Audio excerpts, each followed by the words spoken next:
Okay, so hello out there. I'm so sorry you've been hanging around for me. I have to admit, I completely lost track of time. And now it's pitch black in my office as well. So I'm going to turn on some lights. So bear with me. Hang on a second.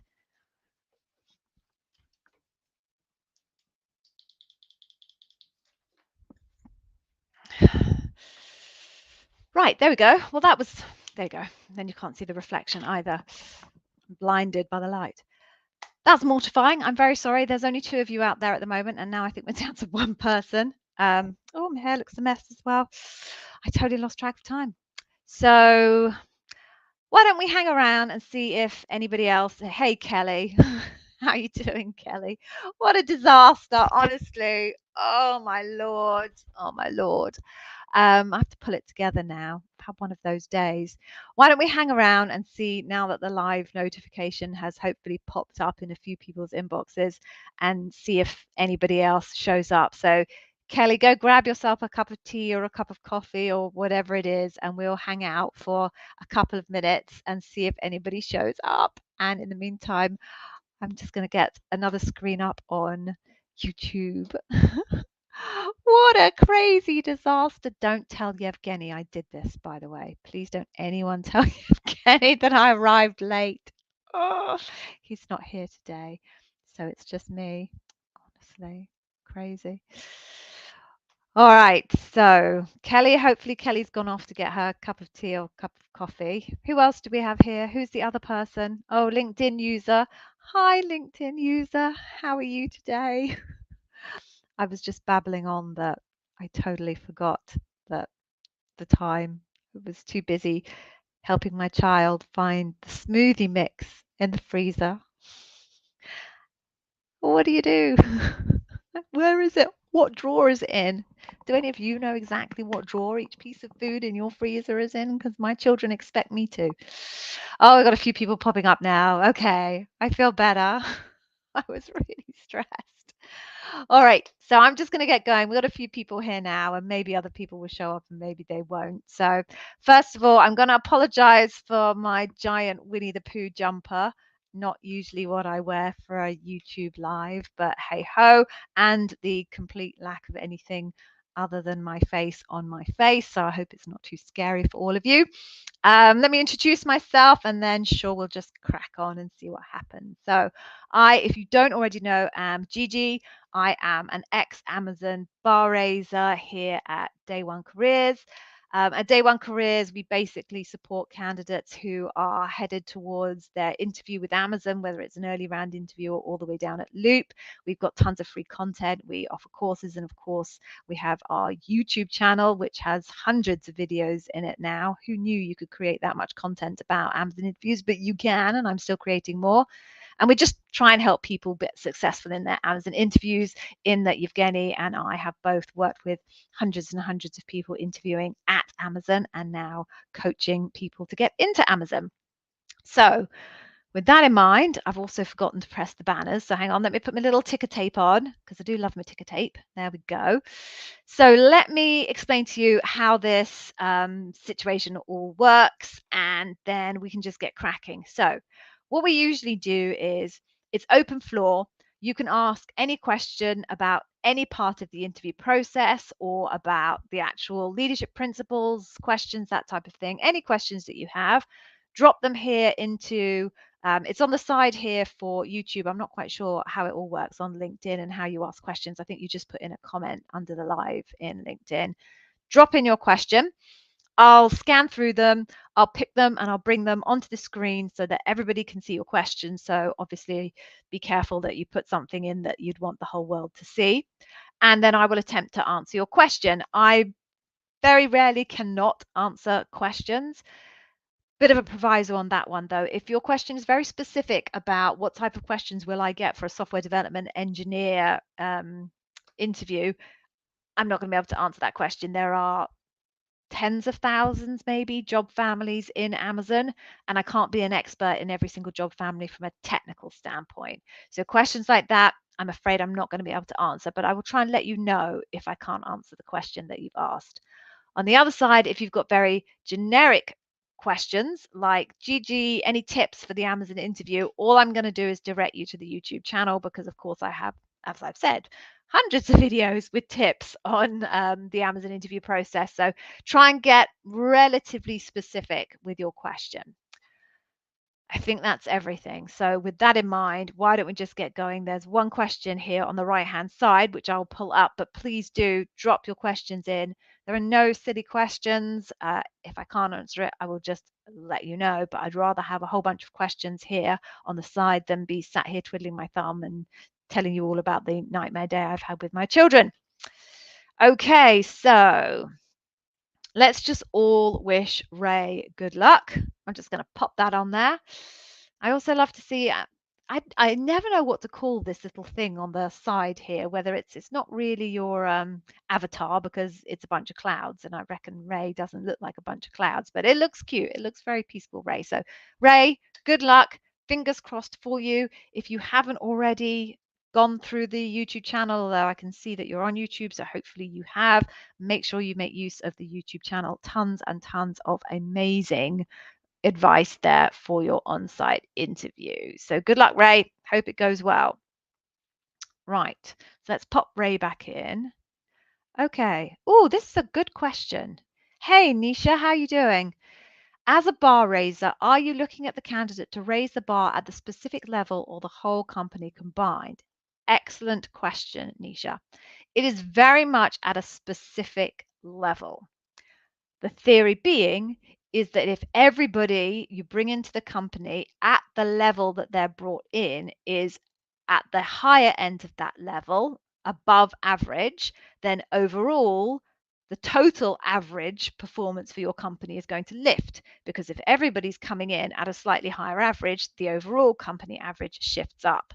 So what they'll be looking for is, obviously, they'll be looking for, do you demonstrate the leadership principles? And they're very clear and specific about the behaviors that they're looking for in each of the individual leadership principles. But what they'll also be doing both in their heads and when they get together in debrief, you're talking about bar raiser, so a bar raiser will only be introduced at the debrief loop stage, is they will think about all of the other people that they interact with who are currently in the organization operating at your level. So for the sake of argument, Nisha, we're just going to go L5. No particular reason. It's just 5 is my favorite number. So they're going to be thinking about all of the people that they interact with that are L5s. And they're going to look at your story and the examples that you've given throughout the course of your interview process. And they're going to be asking themselves, and they're going to be asking each other around the room or the virtual room in the debrief, whether they think that benchmarks against the people who are the strongest L5s that they work with, the average L5 that they work with, or the weakest L5s that they work with.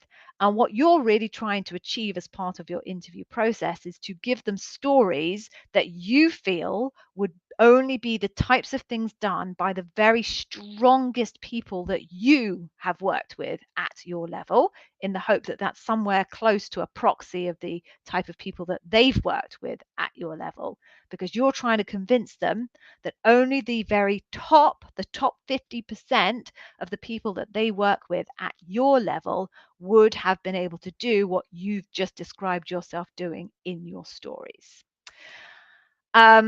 And to be clear, the bar raiser isn't the only person that's looking for that, right? Everybody who's interviewing you is looking for that.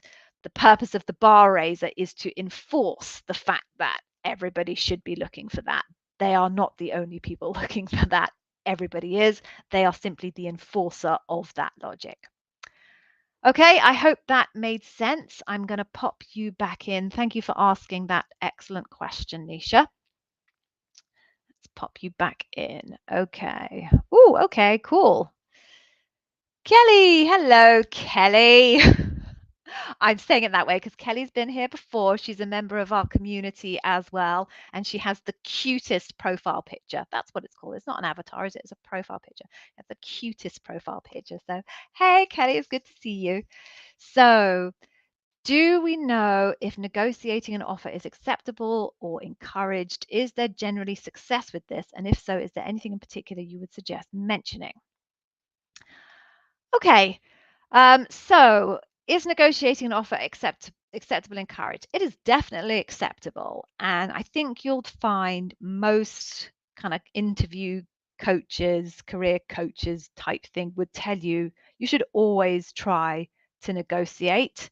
Now, that doesn't mean to say that there is always room for negotiation, but you'll never know until you try. So, it's definitely a day one careers, we would advocate always trying to negotiate. Now, in some instances, recruiters come in from day one and say, this is our best and final, and we're absolutely not going to negotiate. Okay. Personally, I would still say, really? Okay. Well, what about this? And they might say, no, seriously, we're not negotiating, in which case you kind of got to read the room. But in most cases, no one's going to take offense. In fact, in all cases, no one's going to take offense if you at least try to negotiate. So encouraged, not by Amazon, because why would Amazon ever encourage you to negotiate? But equally, they would fully expect you to negotiate. So I think that's the first part of my answer to your question. Is there generally success with this? I don't have any empirical data that I can share with you, Kelly, to say X many percentage of people are successful when they try to negotiate. So all I can give you is a little bit of a and say, I think more people than not are successful when they negotiate. The degree to which they're successful is obviously a different matter, and that's an even greater set of empirical data that I have no access to. But I genuinely believe there is nothing to lose if you try and negotiate. Obviously, do it respectfully and within a reasonable set of parameters, but you don't really have anything to lose when you try to negotiate. And then anything in particular you would suggest mentioning? I mean, there's two things really. The first is, I guess, be clear with what you want. I think when I talk to any recruiter in Amazon, what they'll say is, give me the number. Right? Don't dance around. Can you come back with a bit more? Blah, blah, blah. Mention what you want and genuinely make it the thing that you want. If you're going to negotiate, then I would suggest that you have a number in mind and you say to them, if you can achieve this number, I will say yes right now. Because your recruiter wants to close the deal. They really want to close the deal. So if you can give them a data point to help them close the deal, because they have to go off and negotiate that themselves, they don't get to make the decision. There's a whole other group of people in Amazon called benefits and compensation who kind of make those decisions. Give them that data point. So that's one thing that I think I would recommend mentioning. And the other part is going to be your arguments for why you are deserving of the highest possible compensation that you can get. So, if they were saying in the job description they're looking for someone with 12 years experience and you've got 16 years experience, you've got more experience than they were looking for. So mention that. If there were skills that you have that, are at the top end of the job description, when you look at there's the required skills and then there's preferred skills. Well, if you've got the preferred skills, mention that to your recruiter as well. But anything that you've got that you feel puts you at the kind of the top end of the compensation band, assuming you don't know what the compensation band, put it in. And then the final thing that you should probably always mention is that you've done your homework. So if you've done your homework and you understand that the average compensation in your field, in your particular area is X, and they're coming in below X, then put that in as a data point as well. Always important to do your research one way or another. So I think that's it. I think there's 3 points that I gave you there, Kelly. If you want to understand Amazon compensation and negotiation techniques and all of that, Kelly, we do have a course in Day One Careers that you can sign up to, and that kind of takes you end to end through compensation in Amazon. So yeah, if you want a little bit extra, and because the ROI is obviously going to be fantastic, you can always check that out or ask us about it on the Heartbeat community. And Yevgeny and I can tell you more. I'll pop you back in there, Kelly, but it was so nice to see you. I love seeing people that I know. Makes me feel like I'm not sat here in my own front room talking to myself, which I essentially am. Okay. So let me all right. Here we go. We've got Jack B. Hey, Jack. How you doing? Thank you for joining. I did my final interview for an intern SDE position last Friday. Okay. When can I expect a decision by? And can you clarify how they are made regarding waiting between behavioral and technical sections? Okay, Jack. Yes. So the standard process, and I'm not sure whether they'll have changed anything from the intern process perspective, but the standard process is that final interview, they have 5 days to get back to you and give you their decision. So that doesn't include the day that you actually had the interview, Jack. So if you had your interview, you say last Friday, I never know whether somebody means it's the Friday just gone or the Friday before that. I would say if it's last Friday, today's Tuesday, so you've only got Monday and kind of half of today, depending on what part of the world you're in. So you've still got a good 3 days left before you could really, at least before you hit the maximum point of the barrier. If you're telling me that it wasn't what I call last Friday, but the Friday before that, then it is running a little bit over. I would have expected you to have an answer yesterday or today, but it's only a couple of days over. So I would leave it be for now. If you're in that scenario and it's not last Friday, but the Friday before, so you're now knocking on 7 days, if you have a recruiter that you have contact details for, it might be worth just pinging them an email and just asking them for an update in terms of when you might expect to hear an outcome. So that's the first part of your question. Second part of your question, can I clarify how they make a decision in terms of the weighting between behavioral and technical sections? There is no mathematical weighted contribution between those two things. There's no scoring system or anything like that.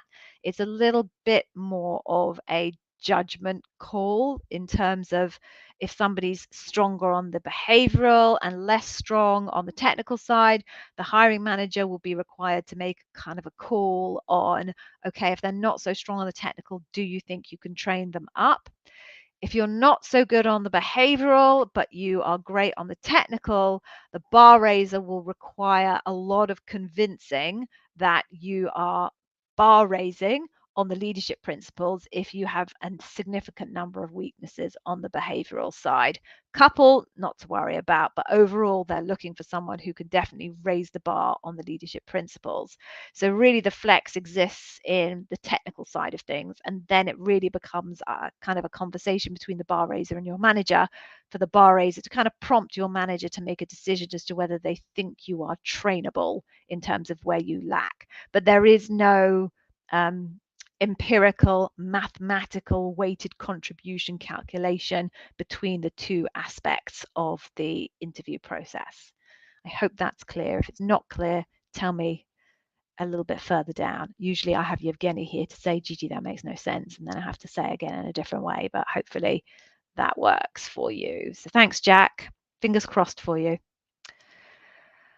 Okay.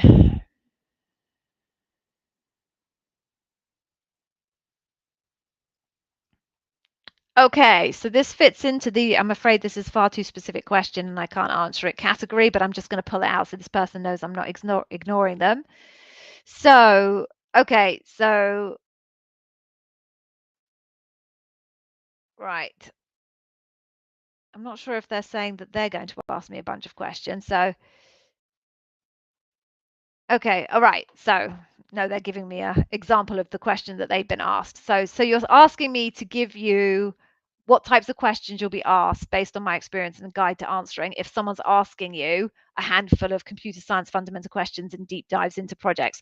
I'm afraid I cannot give you the answer to that. I'm not a computer science specialist. There are tens of thousands of job families across the entirety of Amazon, and there's no way one person could possibly know that level of detail around technical questions. So I'm afraid I'm not going to be able to answer this question for you. I'm sorry. I'm trying to think of advice. I think you're just going to have to Google that one, unfortunately. The other thing you might want to think about doing is going to places like Fishbowl, where they have particular bowls for particular specialties, and you might be able to flip into a computer science bowl there and see if you can get some guidance from experts there, because quite frankly, the types of questions you'll be asked from a technical standpoint at Amazon would be the same types of questions that any company would ask you from a technical standpoint on your particular area of specialty. So I'm sorry, I cannot answer that question, but hopefully you can pop into a fishbowl and see if you can find someone to help you. Hey, Ray, do I think it's okay to ask the recruiter, the hiring manager, how many candidates they are currently looking for? Right. So I'm not clear if you're asking me how many, if you are asking me if it's okay to ask them how many roles they have open, or if you're asking me if it's okay to ask them how many candidates they are considering for a role. But I'm going to answer both just in case. So the first one, is it okay to ask how many roles they have open for a particular job family? Yes, that's fine. Sometimes teams have multiple roles open for each job family. If you're asking me, is it okay to ask them how many candidates they have for a particular role? No, purely because they don't have an answer. Amazon doesn't stack candidates together and then compare them against each other for a particular role. It's like a conveyor belt where they have a role that they need to fill, and the first candidate that they like that raises the bar, they'll give the role to. So they don't know how many candidates might have come after them, and anyone that's come before that candidate has not got the job and has been discounted anyway. So whichever one of those you were asking, hopefully that answers the question for you. Okay, moving on. Uday. Excellent question. How is leveling done? Is it based on the impact or impact or projects done or complexity of projects involved? All of the above, Uday. It's not as kind of empirical and mathematical as perhaps people assume it is. It is there's an aspect of "I write a lot" in it. There's a judgment call around these examples overall that this person has given us. Does that look like the profile of the top 50% of people that I've worked with that are operating at that level? They'll think about that on your individual examples, and then they'll think about that on an overall level. It's not going to be one or the other. It is an overall sense of, does this person, if you'll pardon the reference, smell like they are a top performer in the L5 band, as an example. So there's a lot more judgment in it than perhaps you're anticipating with this question. I hope that helps.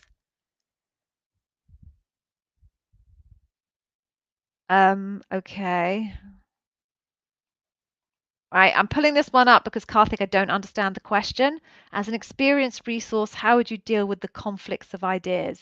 I don't understand the question, Karthik. I'd love to help.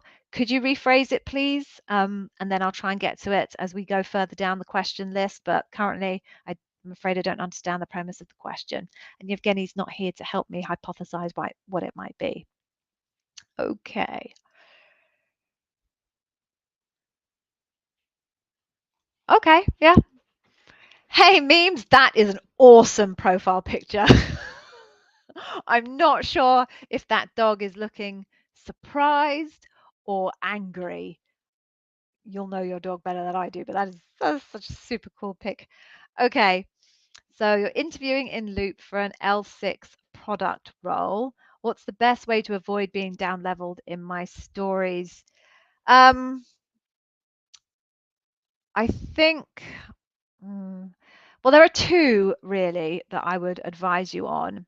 The first is complexity. So if you want to be an L6, I would expect, and I'm sure you're going to ask me, please give me an example, but I can't. I would expect a higher level of complexity associated with your story. So multiple threads going on in a particular story that you have to pull together. in order to achieve your outcome. A journey that is a straight line journey, A to B to C, kind of too simple. What I'm looking for is a journey that goes from A to B, back to C, back to A, over to D, down to E. You're looking for multiple threads, a complex set of things going on, some ambiguity where it's not clear what the next step is, that type of thing. So complexity is definitely one way to avoid being down leveled, and making sure that you're making all of those complexities apparent to your interviewer. And then the second one is around obstacles and difficulty. If you want to be leveled up at any level, quite honestly, you really want to help your interviewer understand that what you achieved was not done easily, and that there were barriers along the way, and you had to get over them, under them, around them, through them. You had to use creative thinking, complex problem solving skills. You really want to make them feel that only the very smartest, most tenacious person would have made it through all of those difficulties in order to achieve the end goal. People often tell stories and try and make it sound like they were so fantastic and so extraordinary in their skills and capabilities that they managed to just solve it because they're so skillful and innately knowledgeable, and they make it sound a relatively easy thing to do. And what happens is the interviewer then goes, well, sounds pretty easy, I reckon anybody could have done that, because they just failed to explain just how difficult it was, because they think by making it sound easy they make themselves appear to be stronger candidates. It's actually the opposite. What you really want to do is go into quite a lot of detail about just how difficult it was to achieve what you achieved. So the interviewer is left thinking, wow, I don't think I could do that. I don't think anyone else around me could do that. That's what you're looking for. So complexity and difficulty. I hope that helps. Memes. And your dog's super cute. Give him a hug for me. I love dogs. Okay. Uday again. Hey, Uday. Is the story mandatory for each question that the interviewer asks? So do you have to give an answer for a question? Yes, you have to give an answer for a question. What if you don't have a story for a few questions? How can we approach that situation? Okay, so I've got a good video about this on the YouTube channel, but I will précis it for you now. This is my recommendation. So if you're asked a question and you don't feel you have a good story or example for that question, the first thing you should do is think, do you have something that you think comes close? And if you have something that you think comes close, say to your interviewer, I'm sorry, I don't think I have an exact story for the question that you've asked, but I have something similar. I just want to explain it to you very briefly. Can you let me know if you think it's going to work? And you give them a 4-sentence explanation of the story. No more, because you don't want to waste a ton of time on a story that's not going to be any good. So you just want to give them 4, maybe 5 sentences to explain the story and say to them, do you think that's going to work? And they'll let you know whether they think that's going to work or not. In most cases, it does, because where the deviation exists is immaterial to the interviewer, but in some cases it doesn't. So if the interviewer then says to you, no, sorry, Uday, I don't think that's going to work for me, my next recommendation is you're honest with them and say, well, in which case, look, I'm really sorry, I don't have a good example for your question. Don't want to waste your time, my opportunity. Can I have another question? It is okay to ask for another question. You just don't want to do it too many times, because if you ask for another question too many times, it's going to look like you don't have a strong history of high performing situations. And that's what Amazon is looking for. They're looking for people who are consistently strong performers. And if you have to keep skipping questions, then it doesn't look like that you've got consistent high performance, because you can't come up with an example. Exactly how many times you can skip, ask for another question, there's no rules around it. There's nothing in Amazon anywhere that's documented that says if someone asks for a new question more than 3 times, they're out. So all I can give you is kind of my feelings as a bar raiser. I was totally fine with someone maybe asking across a period of a full loop for a new question 2 times, maybe 3 at a push, but that really would be a push. So once, I wouldn't think twice. Twice, yeah, okay. 3 times, then I'm starting to get a little bit concerned about this concept of consistent high performance. I hope that helps. So I'm going to drop you back in. Right. Okay, let's go here. Hey there. So you had your first HR round yesterday. Okay, so you spoke to a recruiter and you ended up giving a range when asked for compensation. You didn't intend to, but she was good. Was it a mistake? And what can I do going forward? It's not a mistake. If you've done your homework and you know what the reasonable range is for someone at your level, in your job family, in your area, then there's no reason why you wouldn't share that with the recruiter. They'll have done the same homework as you. I mean, admittedly, they'll probably have access. Well, they won't do it. There's the benefits and compensations team whose entire job is to keep profiling the market and understand what the appropriate range is. But you probably shouldn't be that far off what the established range is for Amazon and what the market range is if you've done your homework. Not only that, it's a range about what works for you. You know, if the range is realistically the top, which would make you very happy, and the bottom, which you would walk away if they gave you anything less than that, then that's never going to be a mistake because that's the right number for you. Now, what can you do going forward? If you've given a range that now on reflection you think is probably undercalling it because perhaps you didn't do the homework that I was just suggesting that you should do, it is not the end of the world. Go do that homework now. Try and understand the baseline in your market, in your position, at your level. And then, should it come to offer, you can easily say to you when they bring the offer to you, if you think it's underrepresentative of this new homework that you've done, you can say to the recruiter, look, I'm sorry, I know I gave you an original range, but now I've had more time to do my homework. And actually, as I understand it, the range in the market is between this and this, which is somewhat higher than I gave you originally. And the offer that you've just given me, I feel doesn't fall where I would like it to fall in the context of this market research range that I've identified. So it's always possible to recover from a situation where perhaps you might have undercalled a range originally. It is no, I don't believe it's a mistake to share a range with a recruiter. I personally don't believe in the power games that I'm sure you see elsewhere about salary negotiation. It's a bit childish as far as I'm concerned. You just need to know your market and know what is acceptable to you and share that with your recruiter. And then you're much more likely to end up in a happy place, in a job that you want, being paid a compensation that you feel is fair. I hope that helps. So I hope you don't lose any sleep over that because it's not a problem. Moving on then. I look ghostly pale, don't I? It's all going wrong for me today. I'm not even sure I'm going to post this one. So vain. Okay, Robert. Okay. Okay, sorry, Robert. I can't really answer that because it's just such a vague question. What advice do I have for a service member who has 15 years of software development experience looking at Amazon? A bit of a vague question, I'm afraid. I don't think I have any specific advice.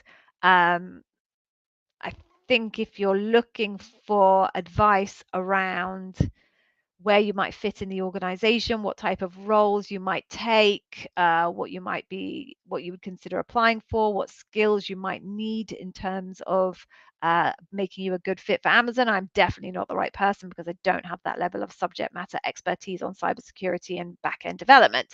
So, Robert, my advice to you would be reach out to a whole bunch of Amazonians in those particular spaces and ask them this question. Be a bit more specific than what advice do you have. Ask them specifically if you're interested in what skills do I need, then ask them about what skills. If you want to ask them about leadership experience, ask them about leadership experience, but it's never particularly useful to ask people for generic advice. So be clear, what do you want to know about when it comes to cybersecurity and backend development and getting into Amazon?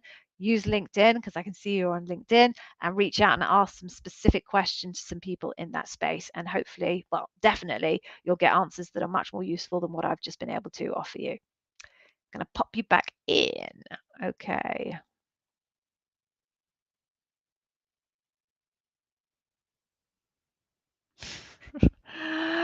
Okay. Hi. So you did the work simulation. Okay. You've got an interview coming up. Fine. They said there'd be another assessment later, but it's not a tech role. What's the other assessment? Couldn't possibly tell you because I don't know what the role is. And even if I knew what the role is, I don't know all of the different assessments that go along with each of the 10 or 1,000 different job families. Different teams have different assessments depending on what you're applying for. So even though non-technical roles, somebody might be going into an account management role and they'll have an assessment around a case study looking at an account of a customers and being asked to make recommendations to what they would do to grow that account. If someone's going into a marketing role and they are going into a role where they're being asked to manage paid search, they'll be given some kind of assessment about their knowledge of paid search. So you don't have to be going into a technical role in order to get an assessment. It's an assessment around your knowledge of your particular skills area. Exactly what their test is will depend on your job family. So I would definitely recommend speak to the recruiter and just ask the recruiter outright. I'm curious, you mentioned test later on. What would that test look like? It's fine to ask recruiters questions, by the way, people. I think sometimes people are hesitant to ask recruiters questions at all. Feel free, as long as you're polite. Worst case scenario, someone will say to you, I'm sorry, I can't give you that information. No black mark against your name, no skin off the recruiter's nose. So, feel comfortable to ask recruiters questions that you want the answer to. Okay, moving on. Okay, hey, Robert. Okay, great. So I feel I can answer this question for you because I feel bad that I couldn't answer your previous one. So I'm glad you asked it. Would performance evaluations be something to give them, and how would you go about it? No, Amazon doesn't care about your previous performance evaluations. They've got their own process, which they're very confident in, and that has managed to get them this far. So they will just use the information that they gather from their own tests and their own interviews. They're not interested in performance assessments from previous companies. So I wouldn't even bother about it, Robert. There we go. Okay. Moving on.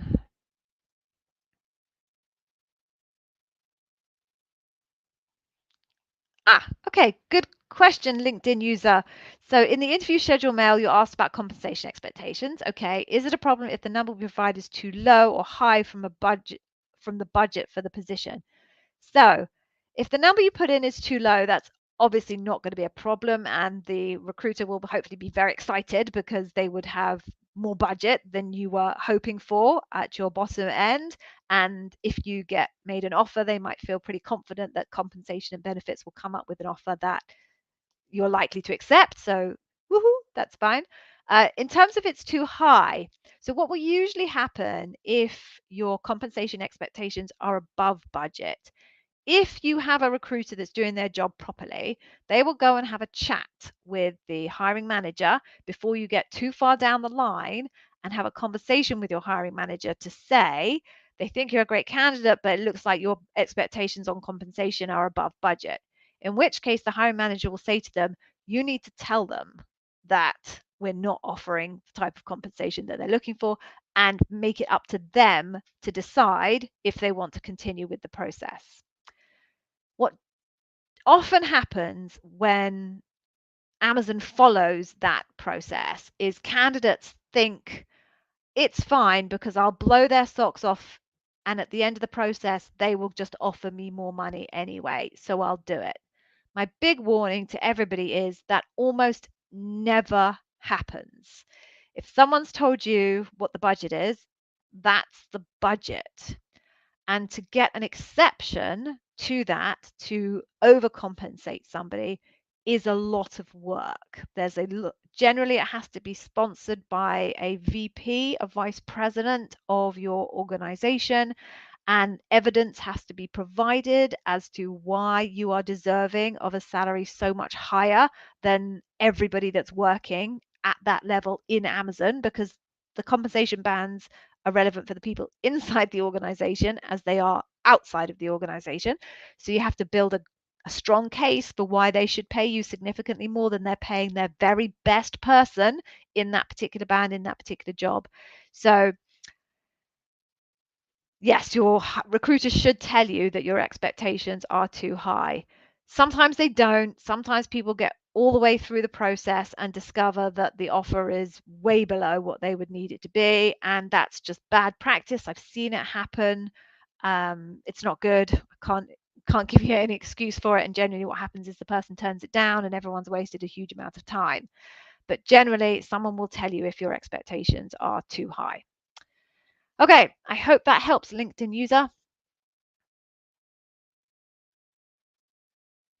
Okay, moving on then. Oh, it's just done a big jump on me. Hang on. I apologize, people. I've lost control of my console here. Okay, here we go. I'm back. I'm in control. If I'm not able to answer one or two technical questions in the bar raiser interview, is it an instant deal breaker? Okay, so I'm not sure why you're asking me specifically about the bar raiser interview. My hypothesis is that you've been through the interview process. You interviewed with someone who you think was your bar raiser, and you feel you weren't able to answer one or two technical questions, as opposed to whether it's relevant that the interview was in the bar raiser or not. So it's going to be, regardless of whether it was with the bar raiser or anybody else in the interview process, the bar raiser in this variable doesn't make a larger weighted contribution than if you had the same situation with anybody else being interviewed. Okay, so it would be the same problem whether it was in the bar raiser interview or whether it was in somebody else's interview. Is it a major problem if you can't answer one or two of the technical questions? I think I answered something around this earlier when it came to someone asking about the weighted contribution between behavior and technical. It is up to your manager. The manager has to decide whether they want someone coming into their team who has the level of technical competency that you have just described. They may feel that where your technical competency lacks, the rest of the team is incredibly strong and they would see no material hit to their efficiency and their effectiveness by your lack of skill, and that they would be able to train you up adequately in an appropriate time frame to offset that gap. Equally, they might actually feel that where you were technically weak was actually where they needed someone to be technically strong. And if you weren't technically strong in that space, that would have a material impact on the team's efficiency and effectiveness, and therefore it would drag the team down overall, in which case it would matter. So I'm afraid there is no one size fits all answer to your question. It is going to massively depend on the team, the manager, and the skill sets. So I know that doesn't help, but I hope it helps to some degree.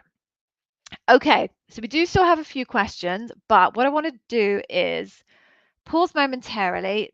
For those of you who are on LinkedIn, this doesn't count to you, but maybe if you ever make it to YouTube, it will. So obviously I'm here doing loads of free stuff for you all, and I'm very, very happy to do it. And I'm so excited when people tell me they get jobs in the YouTube channel, but I do also need your help when you're on the YouTube channel. So in order for these videos to surface and get noticed by people who are looking for content about Amazon, I need you guys to engage in it. So engagement requires you to give a little thumbs up or maybe type a little message into one of the videos. If you do that, it boosts the content, and it means that our content, which I promise you is some of the best, no, I'm going to go for the best Amazon interview content on YouTube. I'm pretty confident about that. It means that people will get to see that rather than some of the other, quite frankly, chaff that's out there. So I need you to please, whenever you watch videos, write a comment, say hi Gigi, say thank you Gigi, give us a thumbs up, something like that, and that will boost it in terms of the algorithm's rankings. For this particular video, I'm going to ask you just to take a couple of seconds just to give me a little thumbs up on this video. And I was going to say, I was thinking I wouldn't post it earlier because I'm looking rough, but I'm going to post it anyway because, hey, who cares? I've been married 25 years. It doesn't matter how rough I look. So I'm just going to give you a little bit of entertainment whilst you go off and give this video a thumbs up, and then we will get back to the question. So here we go. If you would just give us a little thumbs up.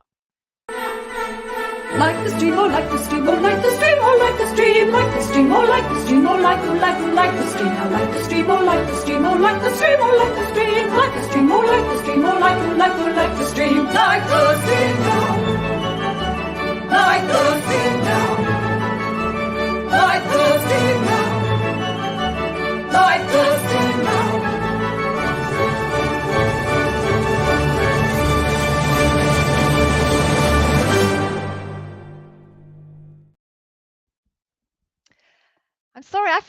quite loud. I should have warned you that it was quite loud, or maybe it's just loud because I was with a candidate earlier and I turned the volume right up on my earphones. So I think I just deafened myself. Usually I lose a few people at this point because they think I'm a lunatic, but hopefully you enjoyed that little interlude and you did give the stream a like. Very much appreciate that. And if you would do that for any of my content that you watch, I would be very grateful. Okay, so let's move on. And ooh, Nisha, this is a fantastic question. I'm going to pull this one up from Nisha. Such a good question. Okay. Which leadership principle have you seen people not be able to answer well or miss the point of the principle? Yes, such a good question, Nisha. Have backbone, disagree, and commit. This is a classic one that people completely misunderstand and make a hash of. So, have backbone, disagree, and commit has some grammar in between. Sometimes it's a comma, sometimes it's a semicolon. It's different depending on where you look. So I can't remember what Amazon on their webpage have for it. But the point is there's a division between have backbone, disagree, and commit. Have backbone is about standing up for what you believe in passionately, respectfully, with evidence, with courage, being willing to put your head above the parapet. That's have backbone. Everybody gets that bit. Everyone gets that. So you get loads of people telling stories about they've dug their heels in, absolutely refuse to concede on a point, and maybe they win in the story and everyone caves. That's the have backbone. But that fundamentally misses the second part. And I'd say, oh God, probably only about 40% of people, I pull that out of the air, remember the second part. Disagree and commit. So what that means is, okay, disagree, but commit when a decision is made that goes against you. So what they're looking for is people who are willing to stand up for themselves, use evidence with respect, passionately, blah, blah, blah. But when the decision goes against them, they've disagreed. When the decision goes against them, they then commit to the direction that they have been told to do. Because in Amazon, it's inevitable in any organization, decisions will be made that you don't agree with.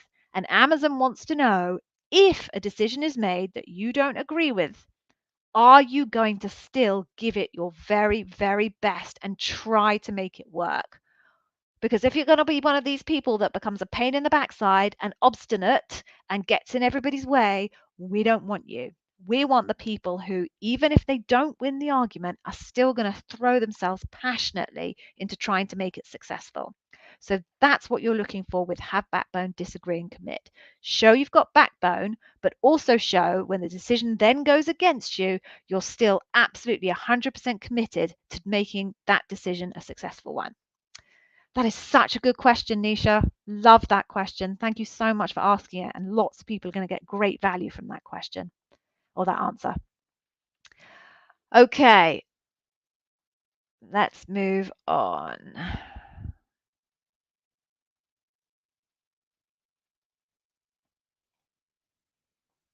Okay, let me just quickly do this one for Ubti Fox. I don't know how best to articulate that. So, okay, so your final round for RME area manager. Which leadership principles should I focus on? Okay, so there are tens of thousands of job families and job levels in Amazon, and I do not know them all intimately to be able to tell you what the key leadership principles are. But you do have a very, very critical piece of information that will tell you what the key leadership principles are, and that is your job description. So what I advise people to do is to go through their job description line by line by line by line and underline and identify words that they think, or phrases they think suggest a particular leadership principle.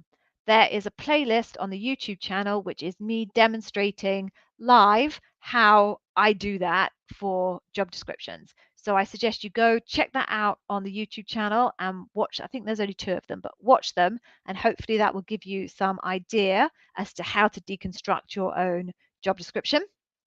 If you want to take it a step further, I do offer a personal service where you can purchase from me a job description review, and I will look at your job description and exactly go through it line by line by line by line by line, and then send it back to you so you can see it broken down by leadership principles. But as a start point, head over to the playlist on YouTube, and hopefully that will help you work out how to do it for yourself. Okay, next one, Uday again. Hey, Uday. Oh, we're almost up for time. In fact, we are up for time. Gosh, I hope my husband's made the dinner. I've been so useless today. Shocking.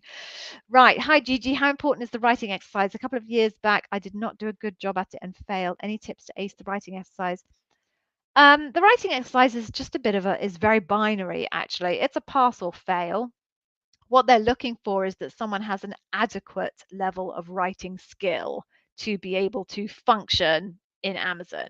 Everybody that comes into Amazon has to, no matter how good your writing skills are when you come in, generally everyone has some level of learning that they have to do in order to learn just how you write in the Amazon way. So I would suggest that if you failed your application last time, it's unlikely to have been because of your writing sample. If you're raising the bar on the leadership principles, your writing sample would have to be catastrophic in order for it to drive a not inclined outcome. So my guess is that it was more around the interview part that was the driver of your failure rather than your writing sample. Writing sample really just kind of needs to be competent more than anything else. There is funnily enough, a video on the YouTube channel that talks about the writing sample and gives you a recommendation how best to structure it and some tips on the things that Amazon are looking for in the writing sample, things like being specific about metrics and not using weasel words and things like that. So that's in the YouTube channel. We do have a partner that we work with at Day One Careers. I feel like I'm a bit of the sell at the moment. I don't mean to because that's not my style, but we do have a partner that we work with at Day One Careers who can review the writing sample for you if you particularly want someone to be able to give you that type of feedback.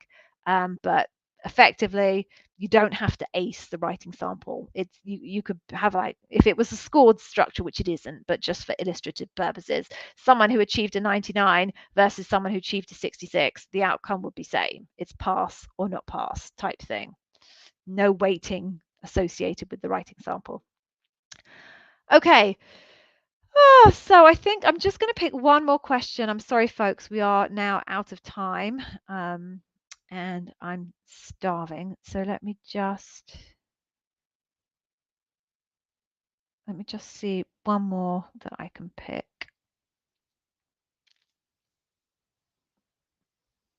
Oh, Himanshu. Oh, that's so sweet. I obviously have to put this up there because I want you all to see this. Himanshu recommends me and the paid content. Thank you. It's very sweet. I'm very proud of my content. Along with Yevgeny, we've put all of our effort, all of our expertise. We learn all sorts of new skills to create the content itself, but it's unique to us, and it is absolutely weeping with expertise. Whereas I think a lot of the other content that you'll find out there is generic, if not has a little bit of an Amazon flavor. We were under the skin of it for a very long time. So thank you, Himanshu. That's very kind of you to come on here and say that. Okay, the one more question that I said I would do. So here we go. Let's just do this one from Anton. Hey, Anton, welcome. So you're preparing for a non-tech product manager L6 interview. Okay. Should I have all of my 20 plus stories prepared by that time? Okay, so I'm not entirely sure if you're telling me you're preparing for first round, second round, or loop. Let's presume that you're interviewing for first round, which is why this question of 20 plus stories, do I need them? Well, the reality is you could be asked anything of the leadership principles. If you can get your recruiter to give you a heads up on what leadership principle they're going to test you on in that first interview, that's ideal, because then you can focus your efforts in that space.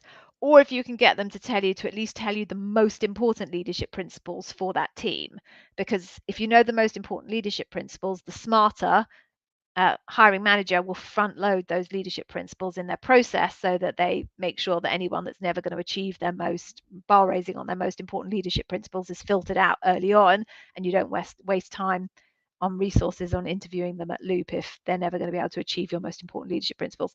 So try and find out either what you're going to be interviewed at that early round, or at least what the most important leadership principles are, because if you can get the most important ones, you can narrow your preparation down to just those few most important leadership principles. Outside that, if you don't have that information, then you're guessing if you try to come up with anything less than at least one story for every leadership principle. So will you need all 20? Probably not. You'll probably just for the first round at least have one story for each key leadership principle. I would tell you, feel free to ignore frugality and the two new ones, strive to be Earth's best employer and success and scale bring broad responsibility, because pretty much nobody tests for those. The fourth one I would say that a lot of people won't be testing for, at least won't test in early round, is think big, although that does depend exactly on the role that you're doing. Some roles would, the majority of roles wouldn't focus on think big in the early rounds. So I can discount at least 4 for you, which leaves you with 12. So you could probably get away with doing one story for each of those 12 leadership principles and go into your early round with only 12 stories. But then if you make it down to loop, you are going to have to ramp up to the type of levels that you were just describing there, Anton, for your L6. Okay, so folks, it is time for me to go and get something to eat because I am starving. But before you all go, I want to give you an amazing freebie. So let me just put that up there. Let me get rid of this ticker tape. Okay, please, please, please, please go to, I never know what side it starts. Go to Day One Careers / Amazon Interview Whiz, or if you just want to go to Day One Careers, you'll get a pop-up anyway. We have an amazing free course on customer obsession at Day One Careers, and this is the paid content that Himanshu was talking about, is we have created an entire course around getting into Amazon. It literally tells you everything you need to know about getting into Amazon, and part of that is obviously deep diving into the leadership principles. What we've done in Day One Careers is based on our deep knowledge of the leadership principle, is we've broken them down into their component parts. Each leadership principle has what we call facets, multiple different kind of perspectives to look at it. This free course will do that for you for customer obsession. It tells you the different facets. It helps you understand them. It will tell you what the interviewer is looking for when it comes to your answer. And we'll give you a little mock interview of me interviewing me, I think it is. I don't think it's Yevgeny. I think it's me interviewing me, to give you a demonstration of what that might look like in an actual interview. So please just take it. It's totally free. Gives you access to our community as well, where you can maybe come on and meet people and see if other people will do mock interviews with you, etc. But totally free. No reason not to take it. All right, on that note, I am going to hang up. I'm on my own next week as well, so hopefully I will remember that I need to be here at 5 o'clock, 5 o'clock my time. If you have interviews coming up with Amazon the next week, I wish you the very, very best of luck. Keep trawling through the YouTube content. I promise you the answer to your question is there somewhere in amongst the hundreds of videos. I hope you find it helpful, and please do come back next week. Thank you very much for joining. I'm glad I wasn't here on my own for an hour. Take care. Bye-bye.